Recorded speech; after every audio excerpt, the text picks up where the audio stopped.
Барлығыңызға сәлем, каналыма қош келдіңіздер. Бүгін таңғы асқа сулы ботқасын дайындаймыз. Алдымен каналыма тіркелмеген болсаңыздар, тіркеліп, қоңырауша белгісін басуды ұмытпаңыздар. Мен осындай түрін қолданамын. Осындай бір стакан жармадан 4 адамға жететін ботқа дайындаймыз. Жармамызды 2-3 рет жақсылап жуып аламыз. Сулы жармасының адам ағзасына пайдасы өте көп. Асқазан ішек ауруларына пайдалы және ас қорытуды жақсартады. Адам ағзасына энергия беріп, ұзақ уақыт тоқ ұстайды. Қандағы қант деңгейін реттейді және холестеринді төмендетеді.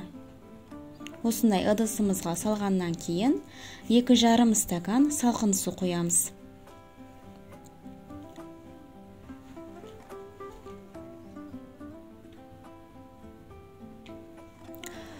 Баяу отта 10 минут қайнатамыз.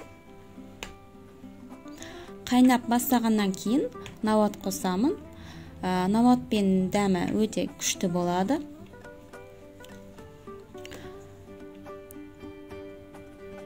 Науат ерігеннен кейін 1,5 стакан сүт қосамыз.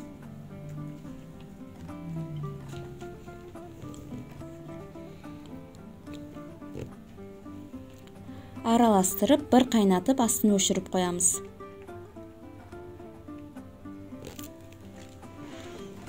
Өз қалауларыңыз бойынша мейізбен, жаңғақпен, бананмен, сарымаймен, түрлі жеміс-жидектермен әсемдеуіңізге болады.